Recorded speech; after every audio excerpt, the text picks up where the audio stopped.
the ultimate evidence that the Holy Spirit is working in you and in your church is that you are becoming a person who loves. Yeah. Not a person who is loving, but a person who acts, who loves.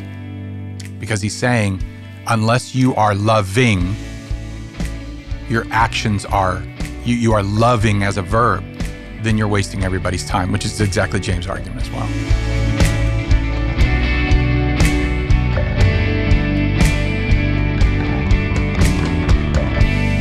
Because when we were kids, it was like destination. Like I woke up on Saturday to watch cartoons. I got to eat cereal, watch cartoons. I think those channels just changed. I think like you'll have Cartoon Network and some other ones, Disney Channel, like that kind of stuff. It's just not the same. It isn't the same. But I'm saying that What was your favorite cartoon that you remember? It's a good question. I like Power Rangers. That's not a cartoon. I know. I know, but I asked you a very specific question and you responded with an answer differently. Because I didn't have a cartoon answer to answer right off the top. If I'd have said, what's your favorite children's programming? Power Rangers. Well, maybe that would be maybe I'd have to go broader. I thought Power Rangers because the cartoon question. But they're not cartoons. But they're colorful.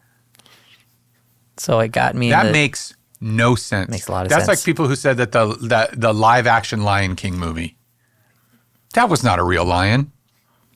That would have killed someone. And you know what else can't happen in a live action lion movie?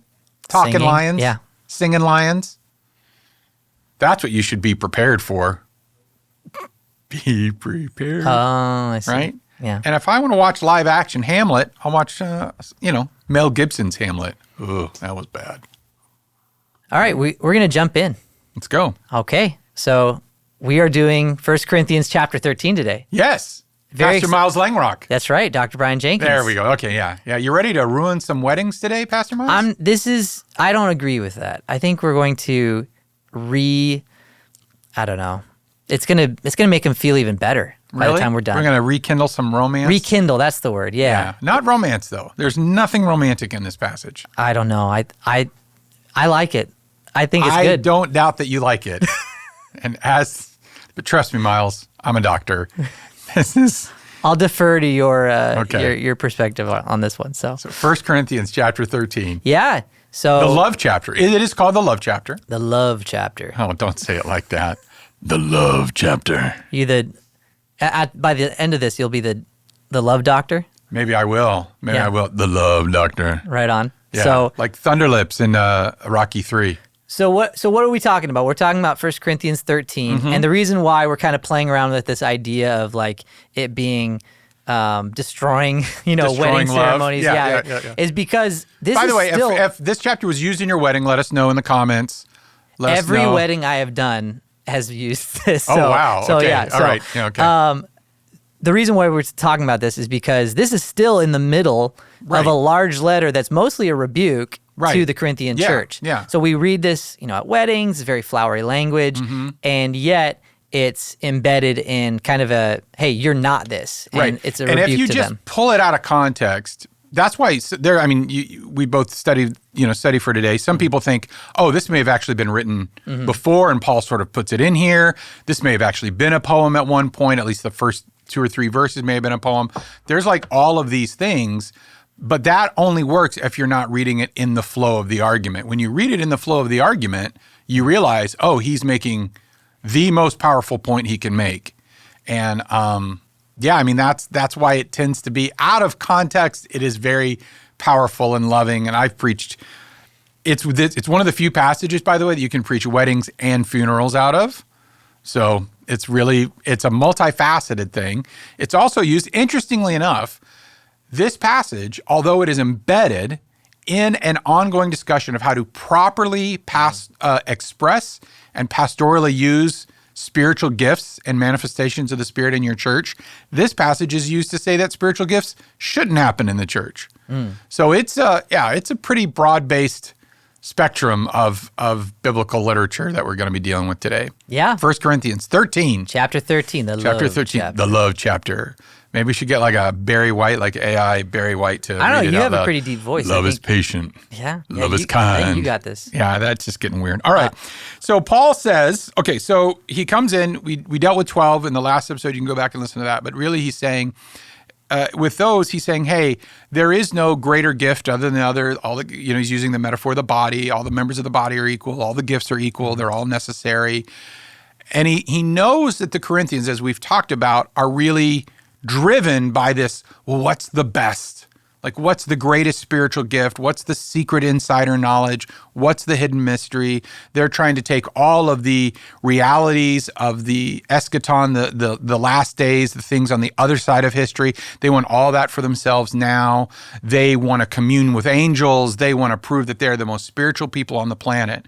And so setting this passage up, the last verse in 1 Corinthians 12 says, and I will show you, well, it's twofold. First, he says, earnestly desire the greater gifts, and I will show you the most excellent way. So you can imagine, I think that he's kind of hooking them a little bit. Yeah. I really do. He's like, you guys want to know the greater gifts? Just like, oh, yeah. I really want to know now. Yeah. Tell me. I know. Hey, man, me, you Paul. got any of them greater gifts? This whole time, yeah. yes. Yeah. I think that's what it is. They're like, you've been holding back from us, man.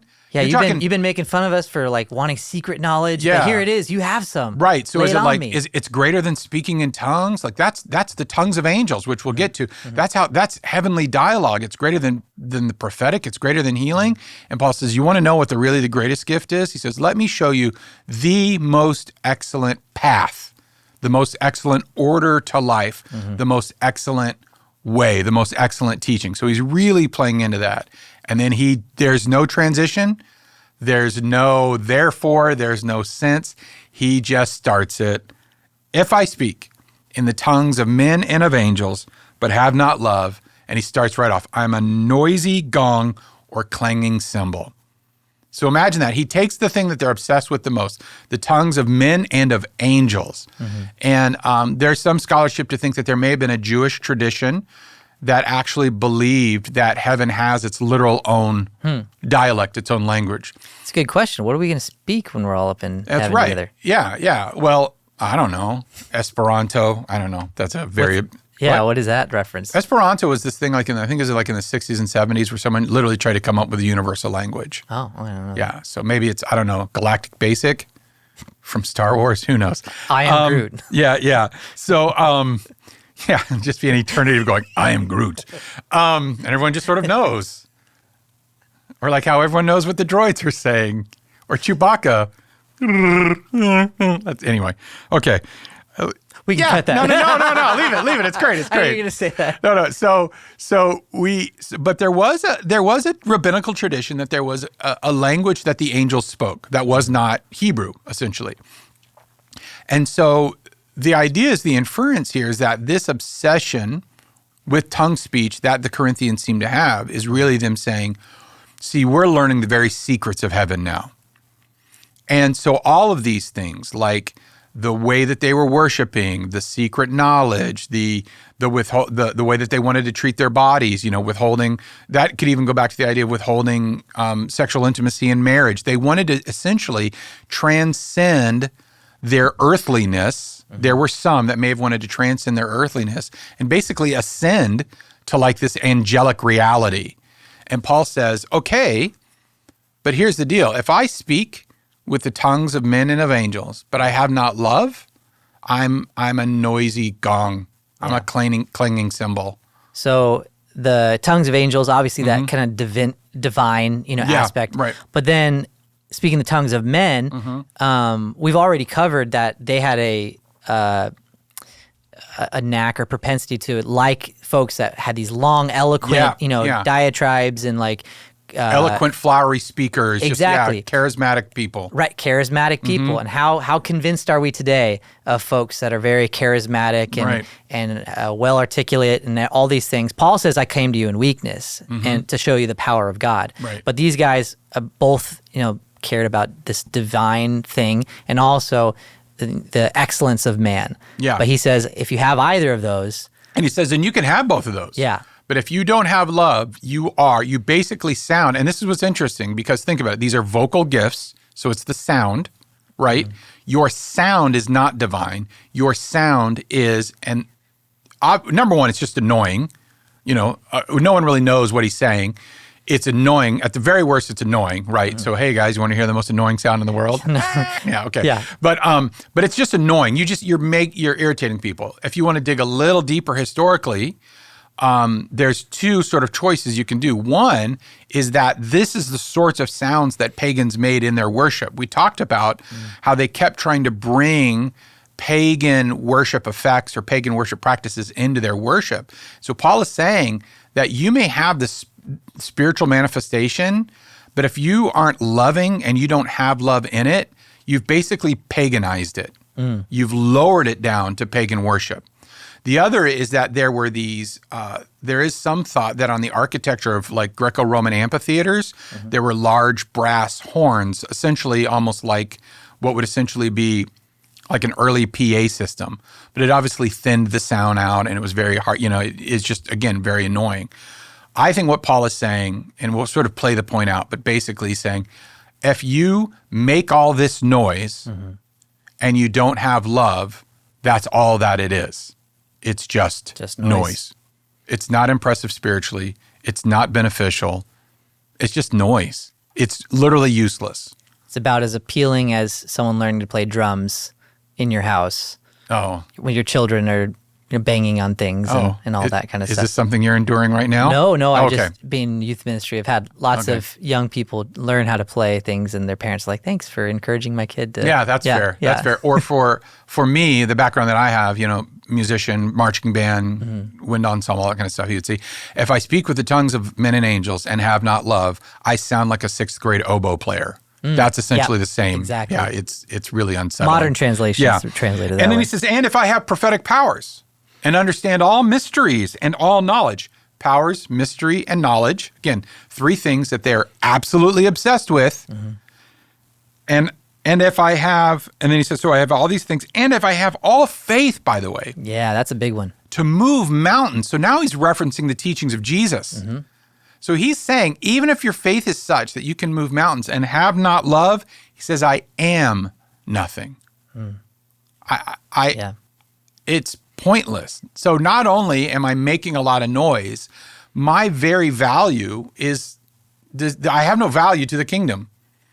And look, I know all the mysteries. I know the 7 keys. I know the 8 steps. I know the secret ladder. I know the secret handshake. I know the password to get in. I know all that sort of stuff. I can dissect the Bible code. I know what the letters in the name of God mean. I know the numerology. He says, yeah, okay, you know all that. But if you don't have love, you're nothing. You are nothing. So Paul is assaulting their own obsessions. Because remember, he's just said, I'm glad you have all these gifts. You need diversity in the body. You need all these things. But the real way is not this idea that you're validated because God is moving among you, which is really, we may need to unpack that when I'm done with this passage. But Paul is sort of beginning to make an argument that spiritual manifestations aren't necessarily a sign that you are, in fact, a healthy church, that you're a healthy body. You're just active. Okay, but we can put a pin in that. I am nothing. And he says, if I give away all I have, and if I deliver up my body to be burned, but have not love, I gain nothing. Yeah. So what's he talking about? Well, obviously, Acts 2, they sold that they held everything in common. Then there's, I gave up my body to be burned. Now, Christian persecution hadn't happened yet. So there's some scholarship that's saying, is that what he's talking about? What is he talking about?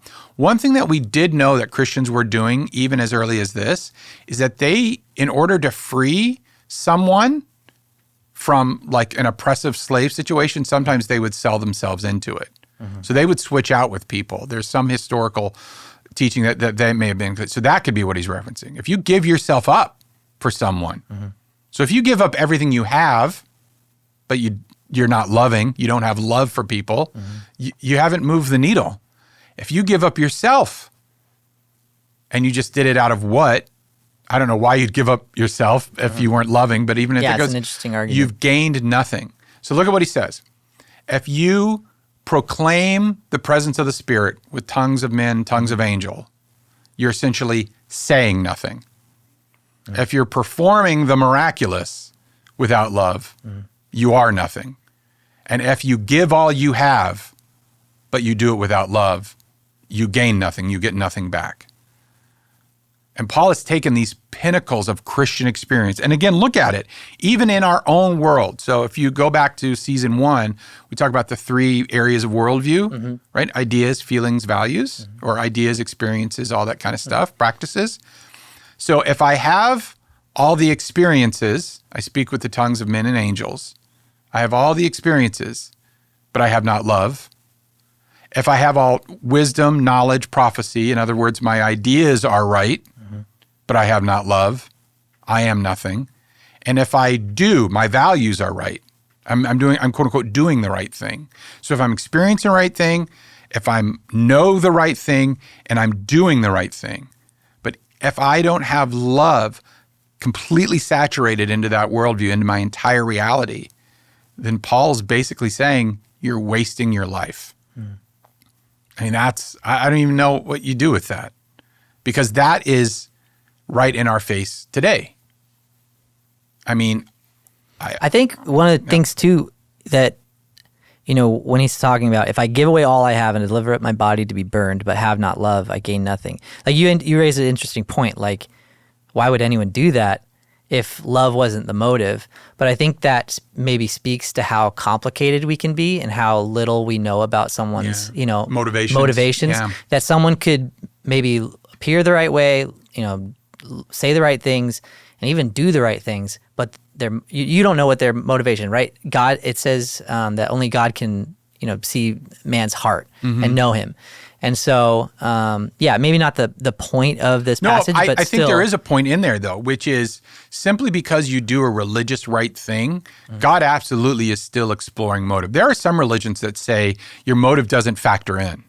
It's just the act itself. Sure, yeah, that makes sense. The deed itself.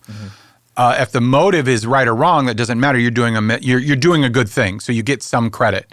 And I don't want to be inflammatory or anything like that, but if you look at like some extremist forms of religions, they actually will say violence towards another person will secure you a place in heaven.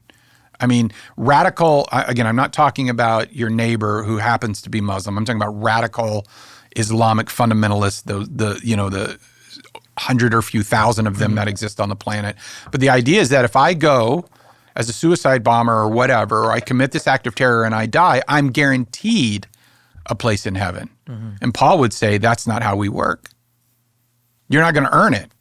You may have done what you thought was a good thing, but if your heart is askew, that's what. And that's completely consistent with Christian thinking, right? Because even the Psalms, even Judaism says God doesn't look at the outward appearance. Yeah, he desires worship, not sacrifice. He desires worship, not obedience is better than sacrifice, he says. And then he says, and he looks at the inward man. He doesn't look at what's going on the outside. He looks at the inward man. Jesus, there's several times in Jesus' ministry, he said, where he knew what they were thinking. He wasn't paying attention-ish to their behavior. He was looking at who they were.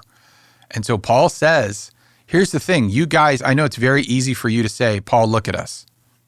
We are doing all these incredible, miraculous spiritual things. We're getting it right, Paul. And Paul says, you are so far off base. You are so getting it wrong. Yeah, you run the risk of essentially being nothing. You're worthless? Ugh.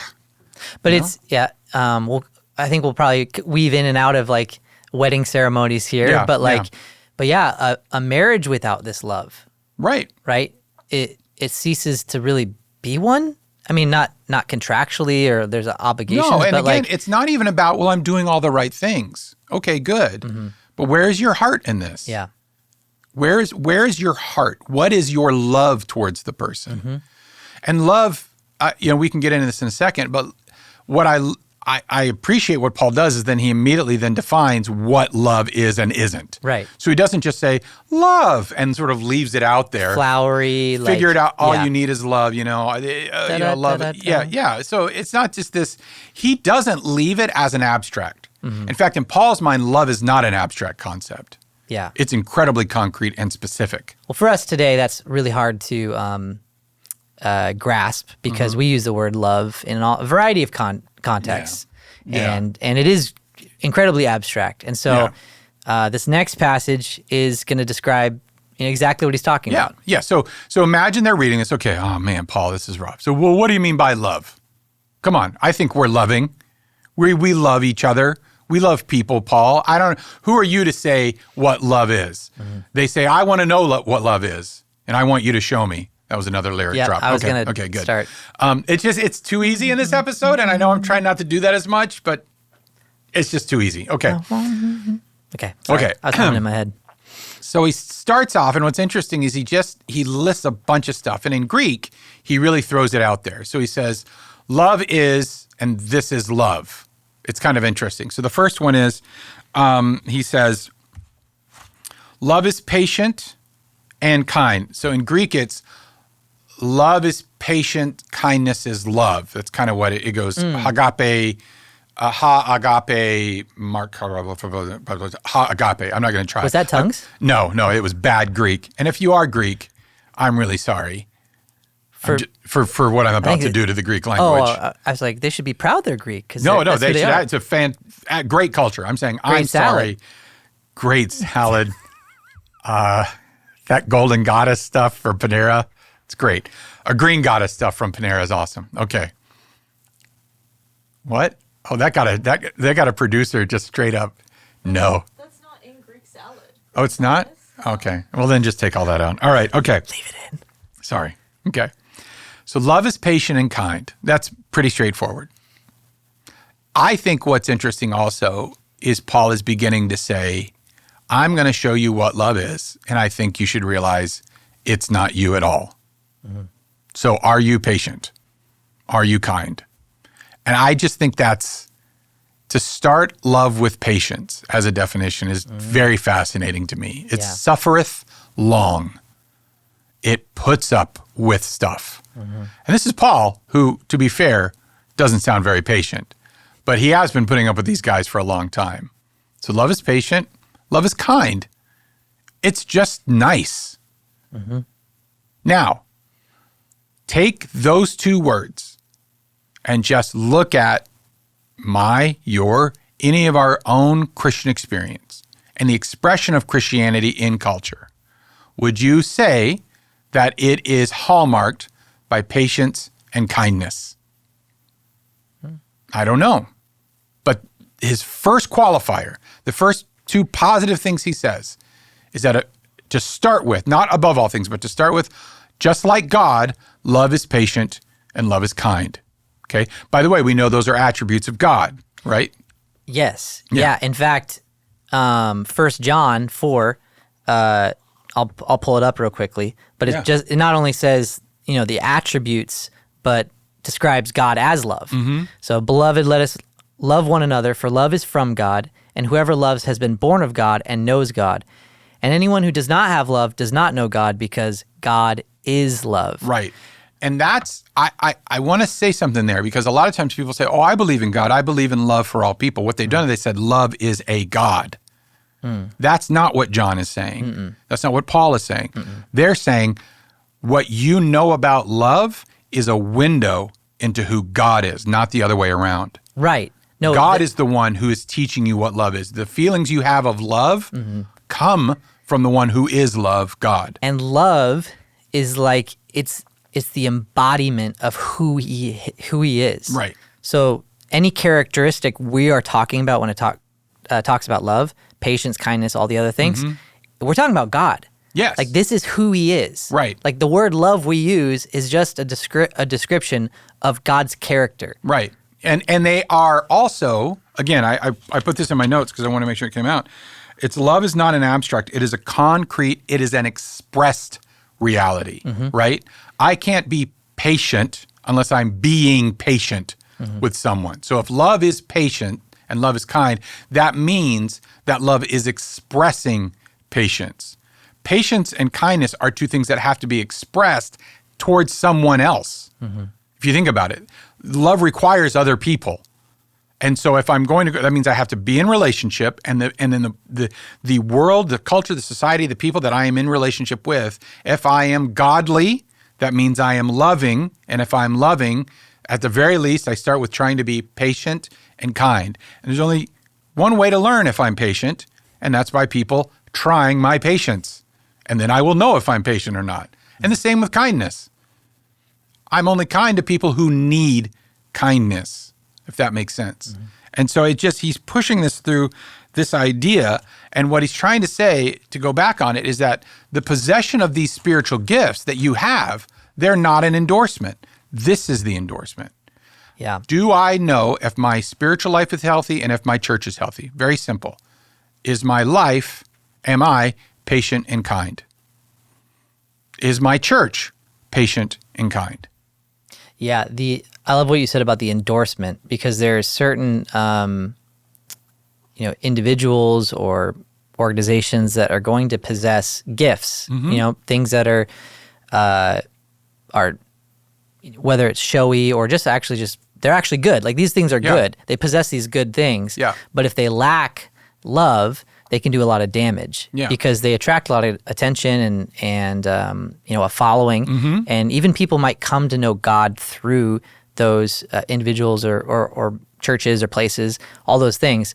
But ultimately, when that place falls because of their lack of love, people can begin to question the decision they made to follow Jesus in the first place. Yeah. Yeah. And that's and what I inferred from what you're saying, that's just natural gifts and abilities. Right. From the way that you and I grew up, our tribe, that Paul seems to argue that you can even have a supernaturally gifted church. Yeah. What we'd call an alive church, a spirit-filled church, a vibrant church. We are a charismatic church. We have gifts all the time. Paul is saying that if you it's possible to have all that and not be a loving church. Those gifts being expressed in your congregation are not an endorsement or validation that you are being godly. It shows God is working in you, but it could be in spite of you, not because of you. Love, Paul's arguing, is the sign that God is actually working in you. Right. And quite frankly, many will, if we're talking about, again, the eschaton or eschatology, many will be deceived by someone who can perform great gifts. Yeah. But, love will be far from them. Yeah. Yeah. And I think that, I don't know if it's true, and this may be my own spiritual cynicism that kicks in every once in a while, growing up Pentecostal, but it often seems to me, I'm not going to say it like this, it's not unusual for the most charismatic, we have prayer services every night, we see to be very unloving people. And unloving places. They're mean to the culture around them. They're mean to the outsider. They're cruel to people. They're cruel to volunteers. They drive. They do all that kind of stuff. But they go back and they say, well, look at all these things that happened in our service. And they use prophecy and speaking in tongues and prophecy. They use maybe even healings or great works of faith or great spiritual experiences. And they say, we must be okay because God is doing these things. But they're very sort of mean and unkind, unloving people. Right? By the way, that's also really not even in charismatic circles and other non-charismatic circles, really gifted ministries or just naturally gifted speakers, gifted musicians. And they say, see, God is blessing us. Right. Therefore, I'm allowed to be a jerk. Right. Yeah. And I just disagree with that. Yeah. And so does Paul. And if you've, experienced that and that was your expression of church, I'd encourage you to look at the scripture because it says, that the world will know Christians by what? Their love. Their love, not by any of these other things. Not by any of these other things. And so maybe you were burned at a church that, didn't care for you, didn't love you. You burnt out, neglected, overlooked, manipulated, all those things. That's not a church. Or it's not it's a church, but it's not operating in the way that God says, this is how I want my people to exist. Yeah, and I think where church culture can get a little weird is that we tend to highlight those people. Right. And there's some really great loving congregations and pastors that may not have size or scale, but they really love people. They love their communities and no one ever hears of them. And I just, those are the people that God is saying that's what it should look like. So he goes on. He says, it does not envy or boast. So it's not a windbag, literally. It's not a braggart or windbag. It's not arrogant, puffed up. It doesn't puff itself up, or rude. And the word here, rude, by the way, is not rude like you cut in front of me at line. It's crude. It's not unseemly. It's not gross. And so that kind of goes back into discussion like in 7 about how the men and women were behaving. And so, I see. Okay. And so crudeness doesn't have a place. I just think that's kind of interesting. Crudeness or just baseness, it doesn't have a place in there. It does not insist on its own way. That's a big one. And again, that goes right back to the whole conversation. I have my rights and yours don't matter. If I'm going to eat what I want to eat, I'm going to drink what I want to drink, and I'm going to wear what I like. Paul is trying to say that's not what love does. Love defers to the weaker person. Or even in a collaborative effort, right? You know, if this be in a church or in an organization, even if you have like the right way or the right opinion about something, insisting on it. I mean, obviously make an argument, try to be compelling and all that kind of stuff, but kind of bulldozing and insisting that this is the only way, right? That's not loving. Also in marriage, also at work. Right. This is not just about church. Yeah. These principles go everywhere. Everywhere, because it's wherever you are. Right. Yeah, it's where you are the church, so it's wherever you are. Yeah. So are you at work patient and kind? Are you in your marriage? Are you crude? Are you arrogant? Are you unseemly? Yeah. Are you irritable? Listen to this. It says, it is not irritable or resentful. That word resentful literally is, do you weaponize the past? Do you hold people's faults against them in an unrepentant, unforgiving way? Yeah, and the word, you've used it already, for love is agape, which is an unconditional love. Right, yeah. Without conditions. Yeah. So resentful is obviously full of conditions, looking at what's happened and making that a qualifier for how this now So in that idea of if it doesn't weaponize the past or hold people's failures against them, and then it says, it does not rejoice at wrongdoing. And the word wrongdoing there, again, he's playing that into the word judgment. So it's literally, it does not rejoice at injustice. And I think that's such human nature. Schadenfreude, right? Like we love it when people get what's coming to them and we say, oh, well, that's karmic justice or that's karma, whatever. It's usually typically not. It's usually, we want justice for everyone else and we want mercy for ourselves. But he says it doesn't, injustice, unfairness, inequity, it doesn't say that's great. It doesn't celebrate that, but rejoices with the truth, aletheia. That's what the joy of love comes from. So now we switch back to the positive. Love is patient, love is kind, love rejoices in what is true, and then he rips off, he says love once, agape, and then he has this panta and then blank. So it's panta. He says it bears all things, that's all things is panta. It bears, believes, hopes, and endures. There are 15 verbs in this one little section of Scripture because love acts. Love is not an abstract concept. Certainly that God created us with feelings, and emotions, and that plays a part of it. But if it cannot just stay there, love has to be released, from the wellspring of your soul. It can't just kind of, I have these, I have feelings and I love this person. Like, well, actions follow. But even when you say I love this person, it's a verb. But we act like I have love for you. When you say I love you, that means I will act in a kind, patient, enduring, believing, trusting, hoping, devoted way. Because love does. I mean, DC Talk said it best. Love is a verb. You put the links to that. It's a great song from the 90s. But we get into that. But think about that. We abstract love so much, and that's why we can throw it around. But when I say I love my wife, it's not just I feel love. That's I have love. Feeling love makes love a noun. I feel love. When I say I love you, I am literally verbalizing it. I am saying I will now act in my patience, in my kindness, in my humility, in my service, in my forgiveness, in my endurance, all of these things. That's what love is. Yeah, those words, I love you, it's a promise. It's a promise to act according to the characteristics of love. And we define so many relationships, I think, by if we feel an affection or devotion. But Christians understanding the Christian concept of love is based in action. I am committing to be devoted and loyal and patient and kind in all these things. I am choosing to love. Even if I don't have the noun of love rising up in my heart, I am choosing love because I've made that commitment to do that. Yeah, and what does the word say? That no greater love is this. As a man has, then he lays down his life. Yeah, the act. It's a verb. It's an action. Laying down your life for and so look at what Paul does with that. Paul says you can lay down your life for somebody, but if it's not an act of love, you've wasted your life. Yeah. And he just raises up all these spiritual check marks where we look at someone and say, oh, and Paul says, yeah, that's great, but if they weren't loving, it's all a waste of time. Why? So why does love matter? Why is it love? Why isn't it power? Why isn't it justice? Why isn't it all that? Why? And this is what's fascinating. Paul uses this sort of relational concept, and then he puts this eschatological end times theology to it. He says, you know why love should be the focus? You know why love should matter? Because love never ends, right? Verse 8.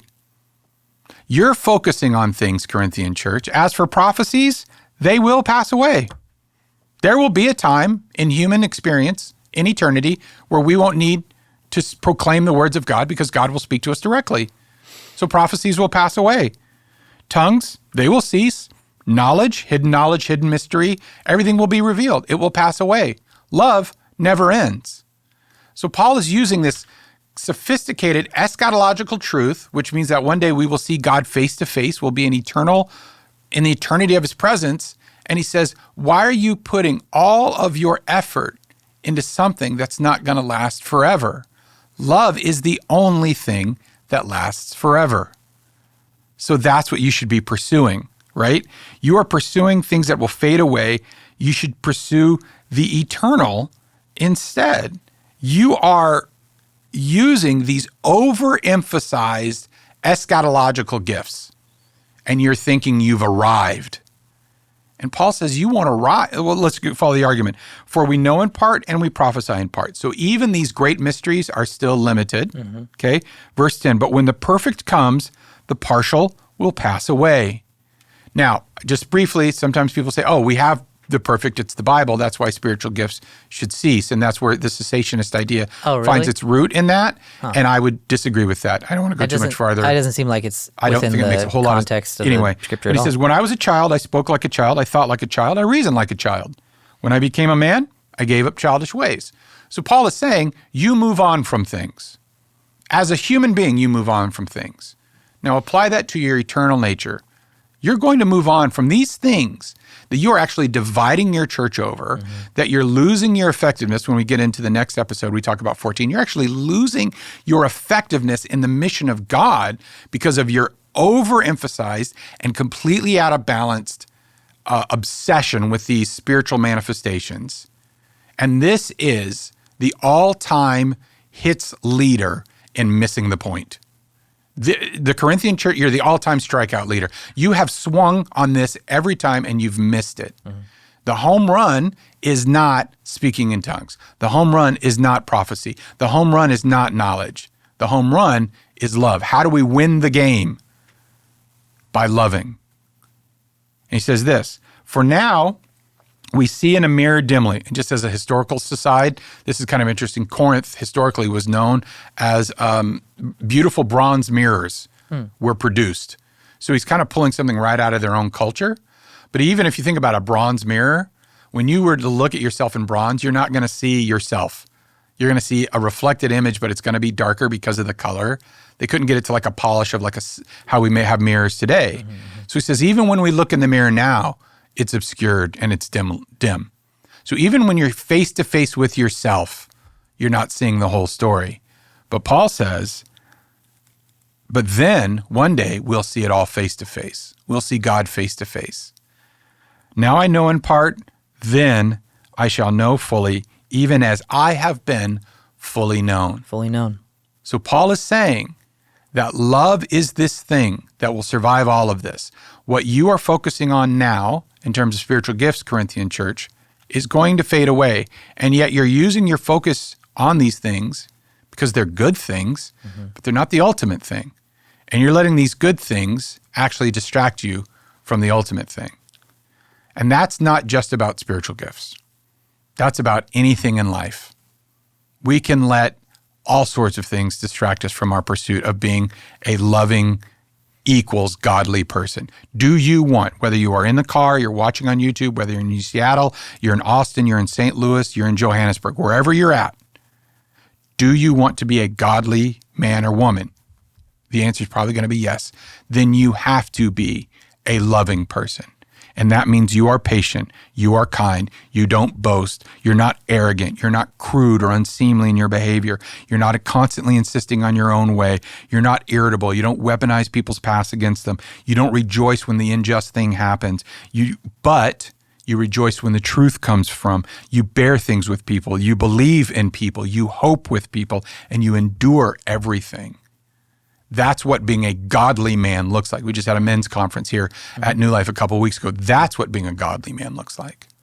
Godly man is not about, I don't know, there's all sorts of theories on godly men, right? I don't want to go down that road. This is what a godly man looks like. This is what a godly family looks like. This is what, if you say, we have a Christian business. This is what a Christian business looks like. This is what anything, I want to be a God, whatever. You want to put godly in front of it. You want to put Christian in front of it. This is what it looks like. That's Paul's argument. And why the emphasis on love? Because love is the only thing that lasts forever. Why?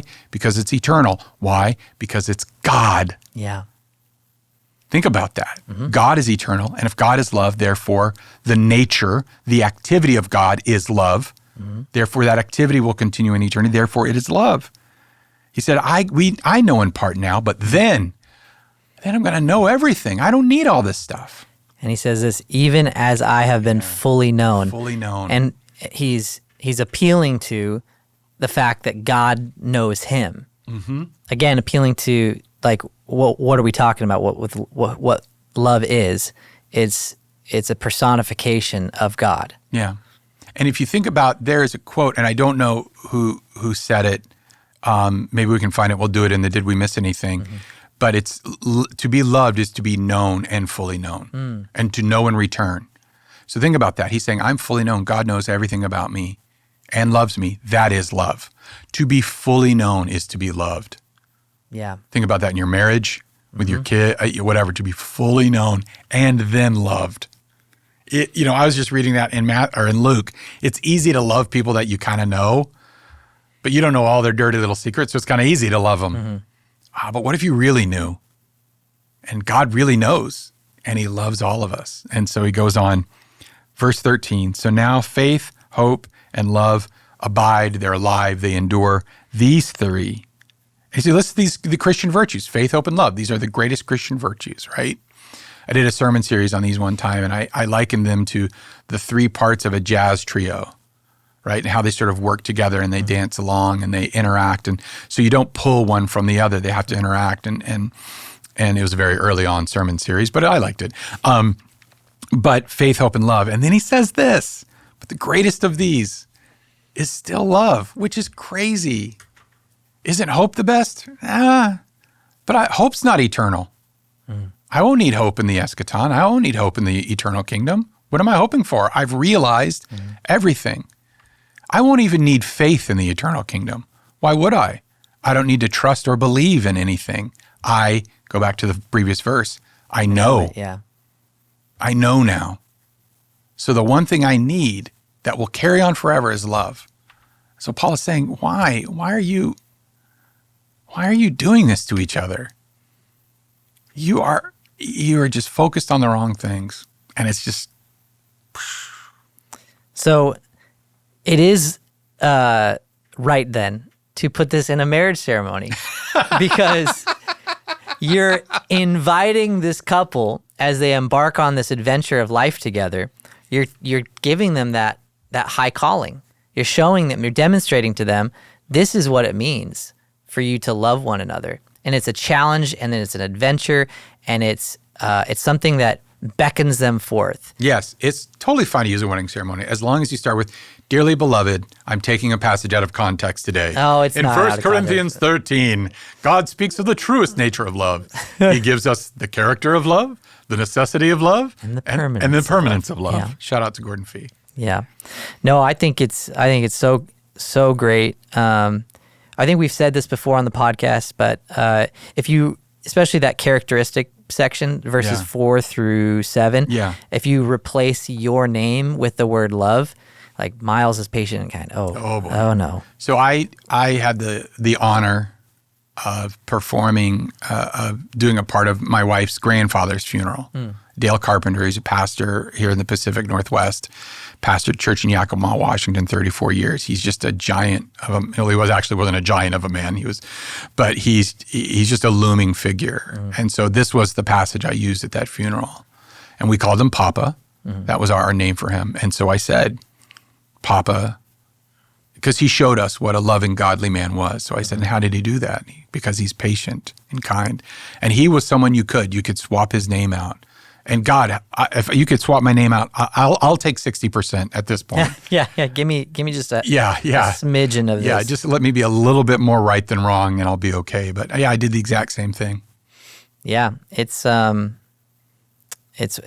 know it's meant as a rebuke of the Corinthian church, but when you look at it in the context of this, what love is so almost insurmountable.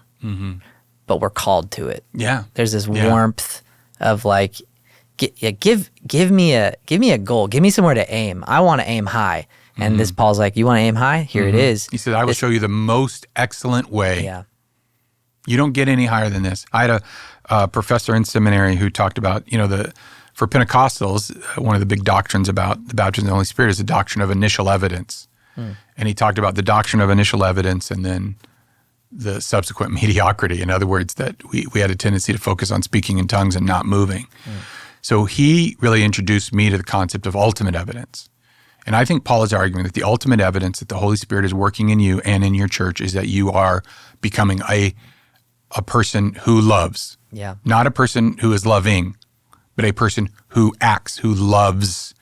And until that action, which by the way, a lot of people say Paul and James don't agree with each other. I think James would have been shouting amen the entire time the first time he heard this. Because he's saying, unless you are loving, your actions are, you are loving as a verb, then you're wasting everybody's time, which is exactly James' argument as well. So yeah. Perfect. Well, let's close that here. Thank you for joining us, and please take a second to like and subscribe for notifications, follow us on social media, and share this conversation with some friends. You can leave a 5-star review on your podcast app so others can find us. Thank you, Dr. Brian Jenkins. I love you, Miles. Oh, I love you too, man. All right, okay, and we hope you love us. Show us some love with the likes and subscribes. Yeah, it's literally a heart shape. Yeah, there's literally a heart there. Is there a thumbs up now? It's a thumb. I don't know. On Instagram, it's a heart. Okay. So love us, please. Bum, ba-na-na-na.